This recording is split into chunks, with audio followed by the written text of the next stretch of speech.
हाँ प्यारे छात्रों, आपके सामने फिर एक नया चैप्टर और राजस्थान हिस्ट्री का वो बड़ा इंपॉर्टेंट चैप्टर है, वो है सिक्का। सिक्का के बारे में, क्योंकि सिक्का अभी आपने देखा है, सिक्का या ये मुद्रा है वो प्रत्येक रियासत या प्रत्येक देश की और एक इम्पोर्टेंट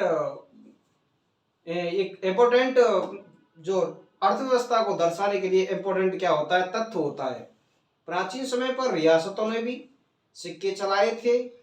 अलग अलग राजाओं ने, राजस्थान की रियासतों में अलग अलग राजाओं ने अलग अलग अपनी रियासतों में सिक्के चलाए थे।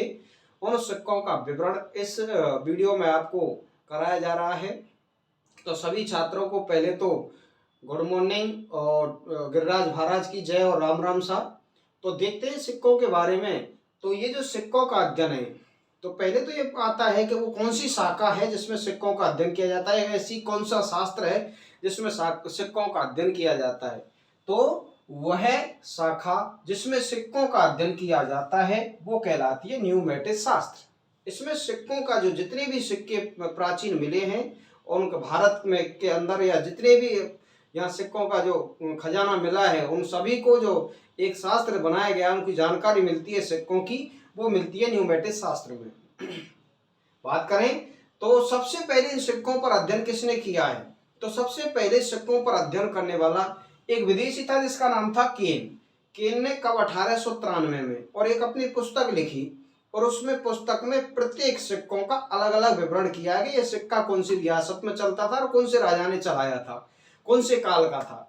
तो वो पुस्तक का नाम है उसकी का, और वो है कौन, पुरातत्ववेत्ता है, वो है केन।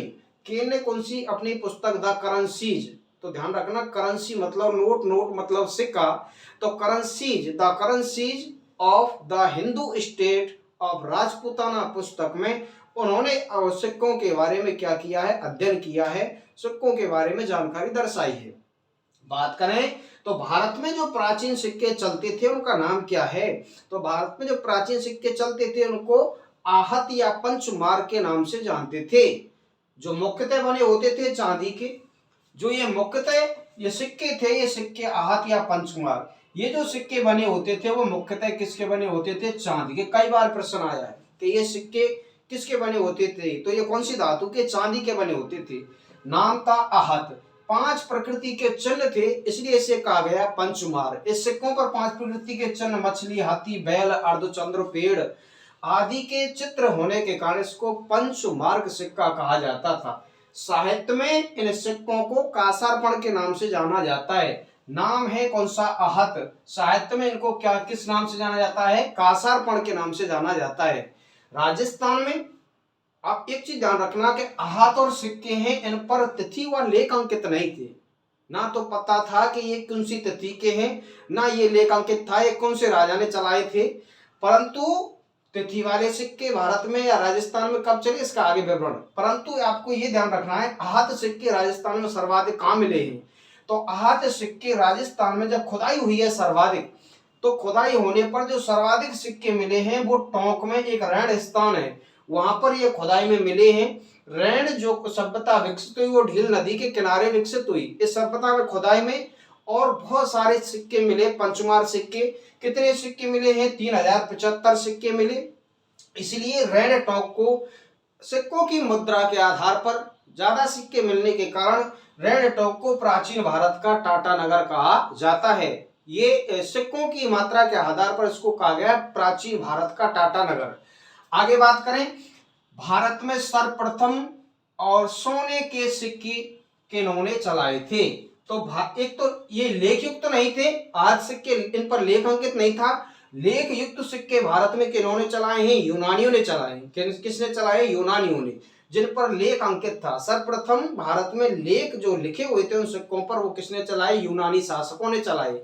भारत में सर्वप्रथम सोने के सिक्के किसने चलाए, तो वो भी किसने चलाए, यूनानियों ने चलाए। सर्वप्रथम लेख वाले यूनानियों चलाए, लेकिन सर्वाधिक सोने के जो सिक्के चलाए हैं, और वो सिक्के भारत में सर्वाधिक सोने के सिक्के चलाने वाले कौन से शासक हैं, कुषाण।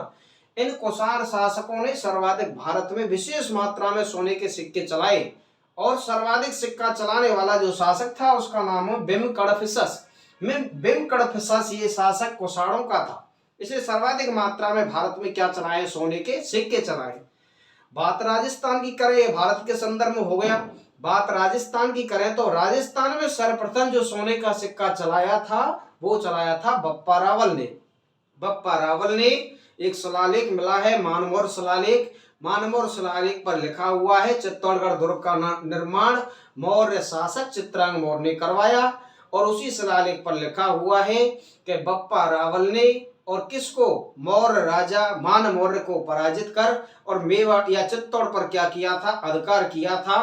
किसके आशीर्वाद से? तो बप्पा रावल ने और हरित ऋषि के आशीर्वाद से क्या है? चित्तौड़गढ़ को जीता था। तो प्रथम विजेता चित्तौड़गढ़ का, और वो कौन था? तो वो कौन था? बप्पा रावल था। लेकिन दशरथ शर्मा जयद्रथ सिंह को मानते हैं भूताला युद्ध हुआ था इल्तुतमिश के बारे में, परंतु जब वो उन्होंने मेवाड़ पर अधिकार किया तो राजस्थान में सर्वप्रथम सोने के सिक्के चलाए, और सिक्के चलाने वाला कौन था? बप्पा रावल था। ठीक है ना। जो सिक्के चलाए उन सिक्कों का वजन था, और वो कितना वजन था? 115 ग्रेन। 115 ग्रेन सिक्का चलाए थे। वो किसने चलाए? बप्पा रावल ने चलाए। बात करें राजस्थान में प्रतिहार वंश ने शासन किया। प्रतिहार कालीन जो सिक्के प्राप्त हुए हैं वो प्रतिहार कालीन सिक्के भीनमाल और कहां से प्राप्त हुए? सावर से हुए। सबसे प्राचीन राजधानी भीनमाल रहती है, उसके बाद मंडोर रहती है प्रतिहारों की। तो ये जो सिक्के मिले वो कहां मिले? भीनमाल से मिले। और कहां से मिले? सावर से। सॉरी। आगे बात करें प्रतिहार राजा मिहिर भोज या प्रतिहारों के जो सिक्के मिले वो कहां से मिले हैं? भीनमाल और सावर से। एक प्रतिहार राजा था जिसका नाम था मिहिर भोज ने आदि बराय की तो उपाधि धारण की, और उसने राजस्थान में आदि बराय की क्या चलाए हैं? सिक्के चलाए। कौन से सिक्के? आदि बराय की क्या चलाए हैं? सिक्के चलाए। ये जो सिक्का जो चलता था आदि बराय का, ये मूलतः चलता था जोधपुर में चलता था, क्योंकि उस समय राजधानी मंडौर थी, तो ये जोधपुर में चलता था। तो आगे बात करें तो प्रतिहार राजा मेहर भोज ने आदि भराई की उपाधि धारण की, और राजस्थान में आदि भराई की क्या चलाए? सिक्के। अकबर ने 1567-68 में और उदय सिंह के शासन काल में और मेवाड़ पर आक्रमण किया था, और अकबर इस युद्ध को जीत गया था। तो अकबर ने और भीलवाड़ा में टकसाल स्थापित की, और मेवाड़ में या राजस्थान में और एलची नामक प्रकार का क्या चलाया? सिक्का। तो पूछा, ये कई बार पूछा गया है कि अकबर द्वारा राजस्थान में चलाया गया सिक्के का नाम क्या है? तो सिक्के का नाम क्या था? एलची नामक क्या चलाया था? सिक्का चलाया था। राजस्थान में सोने के सिक्कों को तो चंदोड़ी कहा जाता था। प्रश्न पूछा जाता है तो राजस्थान में सोने के सिक्के का नाम क्या था? तो चंदोड़ी। अगर बात पूछा जाए कि अगर चांदी व तांबे के सिक्कों को किस नाम से जाना जाता है? तो चांदी व तांबे के सिक्कों को त्रिशूल या ढींगला व भिलाड़ी के नाम से जाना जाता था। त्रिशूल की आकृति का चित्र था तो त्रिशूल, या ढींगला वो छोटी आकृति का था तो ढींगला, भिलाड़ी ये भीलवाड़ा से टकसाल भीलवाड़ा में थी वहां से निकलता था तो कौन सा कहलाया? भिलाड़ी सिक्का कहलाया। राजस्थान के सोने के सिक्के चंदोड़ी, चांदी व तांबे के सिक्के त्रिशूल या ढींगला व क्या कहलाए? भिलाड़ी कहलाए। ठीक है। एक चीज ध्यान रखना, अकबर ने भीलवाड़ा में टकसाल स्थापित की थी, राजस्थान की प्रथम टकसाल नहीं थी। राजस्थान की प्रथम टकसाल आमेर में स्थापित हुई थी। ठीक है। वो स्थापित करने वाला था भारमल। ठीक है ना। आगे मैं बताऊंगा। तो अलग अलग रियासतों के राजस्थान में अलग अलग सिक्के चले हैं, वो किस किस ने चलाए हैं और वो सिक्कों के नाम क्या है? तो रियासत पहली आती है प्रतापगढ़, बांसवाड़ा, डूंगरपुर। तीनों ये क्षेत्र है, बागड़ के क्षेत्र है।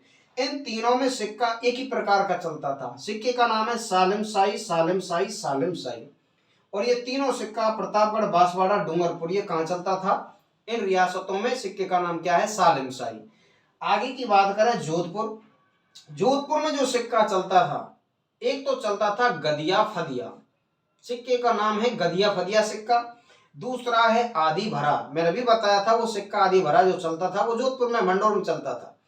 एक है कौन सा? विजयशाही, और विजयशाही सिक्का, और ये विजय सिंह ने चलाया था, शासक था विजय सिंह, और वो कहा जाता है वो मारवाड़ का, और मारवाड़ का जो मारवाड़ की नूरजहां कहा जाता है, उसकी प्रेसी थी गुलाब राय, और जो मारवाड़ का जो क्या जहांगीर का नमूना जो कहा जाता है उसे कहा जाता है विजय सिंह को, और ये उसी ने एक सिक्का चलाया है, उसका नाम क्या है? विजयशाही। आगे बात करें बीकानेर। बीकानेर में जो सिक्का चलता था आलमशाही, और ये शासक सिक्का चलाया गजशाही। गजशाही सिक्के को क्या कहा जाता था? आलमशाही। मुगल बादशाह आलम शाह था, उसके नाम पर सिक्का चलाया गया था आलमशाही। आगे बात करें जैसलमेर। जैसलमेर में अक्षय राज ने सिक्का चलाया अक्षयशाही, और उस समय पर जो था मोहम्मद शाह, मुगल बादशाह मोहम्मद शाह, उसके नाम पर यह सिक्का चलाया गया, और उसने जो सिक्का चलाया उसका नाम क्या है? अक्षयशाही या मोहम्मद शाही, गजशाही या आलमशाही। अगली बात करें किशनगढ़। किशनगढ़ में जो सिक्का चलता था उसका नाम था सालमशाही। सिक्के का नाम था सालमशाही। सालिमशाही, सालिमशाही, सालमशाही बागड़ और शाह आलमशाही अंतर है। वो सिक्के का नाम और वो कहाँ चलता है? किशनगढ़ में, शाह आलमशाही। ठीक है। बात करें जयपुर की, धौलपुर, किशनगढ़ में सालमशाही, धौलपुर में जो सिक्का चलता था वो तमंचाशाही। धौलपुर में बीहड़ है, बीहड़ों में डाकू, डाकू के पास क्या रहेगा? बंदूक, बंदूकों में रहेंगी तमंचा, तो धौलपुर में बीहड़, धौलपुर का सिक्का तमंचाशाही। जयपुर का सिक्का है झाड़शाही। आकृति झाड़, इन पर कोई ना कोई आकृति थी, उसी के आधार पर ये या तो नाम के आधार पर या आकृति के आधार पर इस सिक्कों के नाम डाले गए। जयपुर का जो सिक्का था उस पर झाड़ का चिन्ह बना था, इसीलिए क्या कहलाया? झाड़शाही कहलाया। आगे बात करें अलवर। अलवर का जो सिक्का था, अलवर के जो शासक कहलाते थे राव कहलाते थे। राव अपने आगे नाम के आगे राव लगाते थे, तो वो जो सिक्के चले तो वो उन्हीं के आधार पर रावशाही सिक्के कहलाए। कहाँ? अलवर में। बात करें भरतपुर की, तो भरतपुर का सिक्का और वो कौन सा है? शाह आलम। एक है बिल्कुल शाह आलम, लेकिन शाही लग रहा है, शाह आलम शाही, वो कहाँ का? किशनगढ़ का। एक बिल्कुल सेम सिक्का है वो शाह आलम। शाह आलम सिक्का है वो कहाँ का है? भरतपुर का। उसमें शाही लग रहा है, इसमें शाही नहीं। ठीक है। बूंदी। बूंदी का सिक्का चेहरे शाही, चेहरे की आकृति का था, चेहरे की आकृति बनी हुई थी, इसी को रामशाही, राम सिंह ने चलाया था, तो रामशाही। हाली शाही, हाली शाही सिक्का कहाँ चलता था? बूंदी में। कटार शाही, ये कटार की आकृति का चित्र था, कटार शाही। 11 सना जो सिक्का चलता है ये सभी बूंदी में। चेहरे शाही, राम शाही, हाली शाही, कटार शाही, 11 सना। कटार शाही सिक्का बूंदी में। कटारगढ़ दुर्ग कहाँ पर है? कुंभलगढ़ में। कटार का धनी अमर सिंह राठौर। ठीक है। तो कटार शाही सिक्का कहाँ का है? बूंदी का। आगे बात करें शाहपुरा, तो शाहपुरा में जो एक चीज है 11 सना, तो 11 सना सिक्का बूंदी। शाहपुरा 11 सिंधिया, 11 सिंधिया जो सिक्का है वो कहाँ चलता है? शाहपुरा में चल रहा है। ठीक है ना। शाहपुरा ये रियासत चित्तौड़ भीलवाड़ा में शाहपुरा, तो भिलाड़ी भी कहाँ का है? चित्तौड़गढ़ का। चित्तौड़ी भी कहाँ का है? वहीं का है। तो ये चित्तौड़ी भिलाड़ी वो भी सिक्के चलते थे मेवाड़ के, लेकिन एक शाहपुरा में एक और सिक्का चलता है, उसका नाम क्या है? 11 सिंधिया। आगे कोटा। कोटा जो सिक्का है उसका नाम हाली शाही, मदन शाही, गुमान शाही। कोटा का सिक्का हाली शाही, मदन शाही और गुमान शाही। ठीक है। आगे बात करें तो आगे झालावाड़ में देखना मदन शाही, और यहाँ भी है कौन सा सिक्का है? मदन शाही। ठीक है ना। और हाली शाही, यहाँ भी है एक हाली शाही, बूंदी में हाली शाही, और कहाँ? इसमें भी कोटा में भी हाली शाही। मदन शाही कोटा में भी है और झालावाड़ में भी मदन शाही। तो कोटे के सिक्का का नाम हाली शाही, मदन शाही, गुमान शाही। पाली में जो एक सिक्का चलता था उसका नाम था लल्लू लिया। ये ध्यान रखना, ये सिक्के इनकी कोई ट्रिक, गुरुजी कोई ट्रिक हो तो कोई ट्रिक बता दिया जाए। ये ज्यादातर सिक्के ऐसे जो इतिहास में लिखा दिए गए होंगे, ज्यादातर सिक्के ऐसे इनके नाम से प्रसिद्ध हैं, उनकी आकृतियों के नाम से प्रसिद्ध हैं। कुछ सिक्के ऐसे हैं जो उनको याद करने में थोड़ी मेहनत करनी पड़ेगी, वो तो आपको करनी पड़ेगी। कोई ट्रिक हो या कोई पैरासीटामोल की गोली हो इनको याद कर लिया जाए, या कोई ऐसी डोज हो या कोई ऐसा जादू हो कि इनको याद कर लिया जाए। बगैर मेहनत कोई भी याद नहीं होता, बगैर मेहनत कोई भी काम नहीं होता। और जो 2 नंबर से काम करने की कोशिश करता है, जो डोज देता है और जो कोई ट्रिक देता है, वो ट्रिक ध्यान रखना वो हमेशा काम नहीं देती। 2 नंबर का पैसा कुछ दिनों तक रहता है, मेहनत ही काम देगी। तो मेहनत से इनको याद करना है, अपने आप याद हो जाएंगे। एक झालावाड़ का सिक्का है मदन शाही, पंच पखुड़ी और फूली। ये अपने आप सिक्का दिख रहे हैं, क्लियर दिख रहे हैं कि मदन शाही, पंच पखुड़ी और फूली ये सिक्का कहां पर है? झालावाड़ में। ये अपने आप याद हो जाएंगे आपको। अगला सिक्का है और वो है सिरोही। अब ये सिरोही रियासत में स्वयं का कोई सिक्का नहीं था, उन वहां के शासकों ने स्वयं का अपना कोई सिक्का नहीं चलाया था। सिरोही रियासत, और जो सिरोही रियासत का कोई सिक्का नहीं था। सिरोही रियासत और ये जोधपुर रियासत का भाग थी, और जोधपुर रियासत के राजा इस रियासत को अपना भाग मानते थे। इसलिए 1818 की जो संधियां हुई, सहायक संधियां, उनमें जब जोधपुर रियासत ने संधि कर ली तो उन्होंने ये माना कि सिरोही ने भी संधि कर ली है, लेकिन बाद में सिरोही रियासत ने कहा कि नहीं, हम जोधपुर का भाग नहीं है, और इसलिए सबसे बाद में इन्होंने अंग्रेजों से क्या किया, संधि। प्रश्न ये भी बनता है कि सबसे बाद में अंग्रेजों से सहायक संधि करने वाली रियासत कौन सी है, तो सिरोही है। ठीक है, अगला बात करें, राजस्थान में सर्वप्रथम टकसाल कहाँ स्थापित की गई, क्योंकि अकबर ने और 1562 में आमेर की राजकुमारी हरखाबाई से विवाह किया था। मुगल हरम में मरियम उज्जवानी के नाम से जाना जाता है। 1562 में विवाह किया था, सांबर में विवाह किया था। सांबर में कौन सी झील है, कौन सी झील है, साबर झील है। साबर झील का निर्माण वासुदेव चौहान ने कराया था सांबर में ही, और सांबर झील को ही और क्या कहा जाता है, राजहंसों की शरणस्थली कहा जाता है। सांबर झील भारत की सबसे बड़ी खारे पानी की झील है। यहाँ से देश का 8.7, राजस्थान की सबसे बड़ी खारे पानी की झील है यहाँ की। यहाँ से देश का 8.7% नमक निकाला जाता है। यहाँ नमक निकालने की प्रक्रिया है वो कार्यों के द्वारा है। सांबर में एक तीर्थ स्थल है देवयानी तीर्थ, उसे तीर्थों की नानी कहा जाता है। तीर्थों का मामा पुष्कर को कहा जाता है। तीर्थों का भांजा मचकुंड धौलपुर को कहा जाता है। कर छोड़ो, मैं आगे जो बात बता रहा हूँ वो बात क्या है कि राजस्थान में जो प्रथम टकसाल थी, अकबर ने और विवाह किया, और मुगलों से सबसे पहले वैवाहिक संबंध स्थापित करने वाली रियासत आमेर थी। राजस्थान की पहली रियासत थी, इसने सर्वप्रथम वैवाहिक संबंध स्थापित किए। जब अकबर का वैवाहिक संबंध हो गया तो अकबर की मदद से और यहाँ के जो शासकों ने और पहली बार जो भारमल ने यहाँ एक टकसाल स्थापित की, तो राजस्थान में जो प्रथम टकसाल थी वो टकसाल स्थापित हुई है कहाँ पर, आमेर में। टकसाल फिर स्थापित हुई वो 1567-68 में भीलवाड़ा में। अकबर ने मेवाड़ विजय के बाद और एलची प्रकार का सिक्का चलाया, भीलवाड़ा में टकसाल स्थापित की।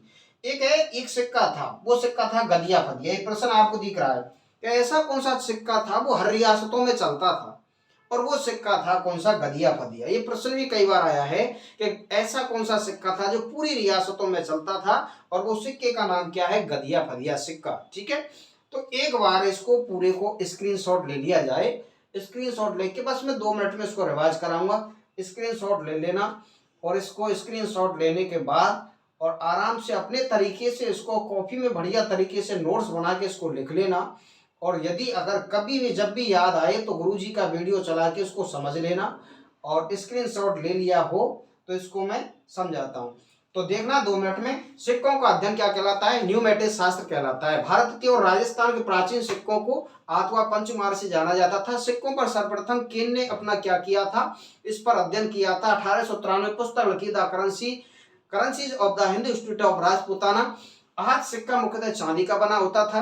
5 प्रकृति के चिन्ह थे, इसलिए पंचमार सिक्का कहलाया। साथ में इसको कासारपण कहा गया। सर्वाधिक खुदाई में जो सिक्के हाथ मिले हैं वो रेड टोंक से मिले हैं, 3075 मिले हैं। प्राचीन भारत का क्या कहा जाता है, टाटानगर कहा जाता है। इन सिक्कों पर लेख अंकित नहीं था। सर्वप्रथम सिक्का जो लेखक तो चलाए थे वो यूनानियों ने चलाए थे। सबसे पहले सोने के सिक्के चलाए वो यूनानियों ने चलाए। सर्वाधिक सोने के सिक्के चलाए वो कुषाणों ने चलाए। और सर्वाधिक सिक्के चलाने वाला कौन था, बिनकिड़ प्रशस्त था। सबसे पहले राजस्थान में सोने के सिक्के चलाए बप्पा रावल ने चलाए। और उसके बाद प्रतिहार कालीन सिक्के राजस्थान में कहां से मिले हैं, तो भीनमाल और सामर से मिले हैं। प्रतिहार राजा मिहिर भोज ने और आदि भराई की उत्पत्ति धारण की, और आदि भराई प्रकार के क्या चलाए हैं, सिक्के चलाए। ये सिक्के कहाँ चलते थे, मंडौर जोधपुर में चलते थे, जोधपुर रियासत में चलते थे। अकबर ने मेवाड़ विजय प्राप्त की और भीलवाड़ा में टकसाल स्थापित की। एलची नामक क्या चलाया, सिक्का चलाया। राजस्थान में सोने के सिक्कों को चंदोड़ी, त्रिशूल या ढिंगला बिलाड़ी, और इस जो सिक्के थे उनको मुख्यतः चांदी और किससे बने होते थे, तांबे के बने होते थे। अलग अलग रियासतों के अलग अलग सिक्के। प्रतापगढ़, बांसवाड़ा, डूंगरपुर सालिमशाही सिक्का। जोधपुर में गदिया फदिया आदि भराए। और सिक्का कौन सा है, विजयशाही। बीकानेर में कौन सा है, आलमशाही गजशाही। जैसलमेर में कौन सा है, अखैशाही मोहम्मद शाही। किशनगढ़ में कौन सा है, शाह आलम शाही। धौलपुर में कौन सा है, तमंचा शाही। जयपुर में कौन सा है, झाड़ शाही। अलवर में कौन सा है, राजशाही। अगली बात करें भरतपुर का कौन सा है, शाह आलम। बूंदी का कौन सा है, चेहरे शाही, राम शाही, हाली शाही, कटार शाही, 11 सना। ठीक है ना। अगली बात करें शाहपुरा, 11 संधिया। शाहपुरा रियासत मेवाड़ करीब, ये एक प्रकार से बिलाड़ी और कौन है, चित्तौड़ी सिक्के भी कहाँ के, शाहपुरा के। अगली बात करें और वो कौन सा है, कोटा। कोटा का कौन सा है, हाली, मदन शाही, गुमान शाही। अगली बात करें पाली में लल्लू लिया सिक्का चलता था। और डूंगरपुर में सिक्का है उदय शाही। हाँ बिल्कुल, डूंगरपुर में उदय शाही सिक्का हो गया। ठीक है, ऐसा नहीं है कि ये उदयपुर में चलता था, मेवाड़ रियासत में चलता था, ये डूंगरपुर का सिक्का है उदयशाही। झालावाड़ का हो गया, सिरोही में अपना कोई सिक्का नहीं था। कौन सी रियासत का चलते थे? जोधपुर रियासत के सिक्के चलते थे। राजस्थान में सर्वप्रथम टकसाल आमेर रियासत में स्थापित हुई और एकमात्र सिक्का था जो पूरे राजस्थान में चलता था, उसका नाम था गदिया फदिया। और आज की क्लास यहीं, अगर यदि किसी ने स्क्रीनशॉट नहीं लिया है तो वो एक बार इसका स्क्रीनशॉट ले लें और एक बार इसको स्क्रीनशॉट लेके अपनी कॉपी में अपने आधार पर इसको उतार लेना। और बेटा यदि कोई प्रश्न इससे संबंधित है तो मेरे लिए कमेंट बॉक्स में आप डाल सकते हैं। और यदि और इसकी जो विशेष जानकारी के लिए और बहुत जल्दी मैं आपको विशेष जानकारी के लिए और मेरा YouTube चैनल देखते रहें और पूरे राजस्थान हिस्ट्री आपको मैं क्लियर करा दूंगा एक एक टॉपिक वाइज। ठीक है, तो स्क्रीनशॉट लें। थैंक यू, धन्यवाद।